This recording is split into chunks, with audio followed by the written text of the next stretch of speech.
അപ്പോൾ ഞാൻ പറഞ്ഞിട്ടുണ്ടായിരുന്നില്ലേ നമ്മുടെ പച്ചക്കറിത്തോട്ടത്തിന് നമുക്ക് കുറച്ച് പയറൊക്കെ ഉണ്ട്. അപ്പോൾ നമുക്ക് വിളഞ്ഞ പയറൊക്കെ നിൽപ്പുണ്ട്. നമുക്കതൊക്കെ ഒന്ന് പറിച്ചെടുക്കാം.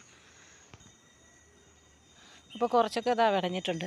ഒത്തിരി വിളഞ്ഞ് നിന്നാലേ മൂത്ത് പോവും, പിന്നെ അതിനൊരു ടേസ്റ്റ് ഉണ്ടാവില്ല. അപ്പോൾ നമുക്കത് വിളഞ്ഞത് അങ്ങ് പറിച്ചെടുക്കുവാണെങ്കിലുണ്ടല്ലോ നമുക്ക് കറി വെക്കാനും നല്ലതാണ്. ഒരെണ്ണം കണ്ടില്ലേ, ഇച്ചിരി മഞ്ഞ കളറായി, കൊള്ളുകയില്ല. അപ്പോൾ നമുക്കത് കളഞ്ഞേക്കാം. അപ്പം നമുക്കിനി വേറെ ഉണ്ടോ നോക്കാം. ഇതിനകത്ത് ഇത് വിളഞ്ഞതാണ്. അപ്പോൾ നമ്മളിങ്ങനെ വീട്ടുമുറ്റത്ത് തന്നെ നമുക്ക് നട്ടുപിടിപ്പിക്കുകയാണെങ്കിൽ നമുക്ക് കുറച്ചൊക്കെ നല്ലതാണ്. ഒരെണ്ണമാണെങ്കിൽ താഴെ പോവുകയും ചെയ്ത്, കണ്ടില്ലേ. ഇതിനകത്തുനിന്ന് ഇത്രയാണ് നമുക്ക് വിളഞ്ഞത് കിട്ടിയത്. ഇനി നമുക്ക് കുറച്ചും കൂടെ നോക്കാം. അപ്പുറത്ത് വേറെയും നിൽപ്പുണ്ട്. കൂടുതലും പയറാണേ ഉള്ളത്. പയറിനകത്താകുമ്പോൾ നമുക്ക് കൂടുതലും തോരൻ വെക്കാനും കറി വെക്കാനും ഒക്കെ പയർ നല്ലത്. അതുപോലെ കുട്ടികൾക്കും എനിക്കും എല്ലാം കൂടുതൽ ഇഷ്ടമാണ് പയർ. അപ്പോൾ നമ്മൾ കൂടുതലും വെച്ച് പിടിപ്പിച്ചേക്കുന്ന പയറാണേ, കണ്ടില്ലേ. അപ്പോൾ ഇവിടെ കുറേ നിൽപ്പുണ്ട് വിളഞ്ഞതൊക്കെ. അതൊക്കെ ഒന്ന് പറിച്ചെടുത്തേക്കാം.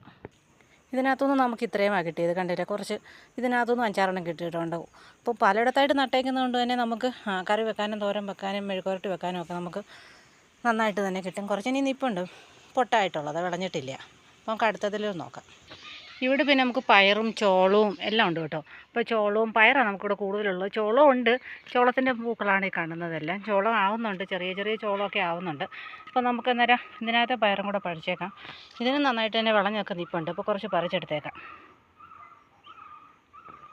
അതൊന്നും നമുക്ക് ഇത്രയും കിട്ടിയിട്ടുണ്ട് കേട്ടോ. അപ്പോൾ നമുക്ക് എത്രയും കിട്ടിയെന്ന് നോക്കാം. നമുക്ക് ഇത്രയുമാണ് കിട്ടിയത്. ഇനി നമുക്ക് വഴുതനങ്ങ കൂടുതലുള്ളത്. അപ്പം നമുക്ക് അടുത്ത ദിവസം വഴുതനങ്ങ പറിക്കാം. അപ്പോൾ അടുത്ത വീഡിയോയിൽ വീണ്ടും കാണാം.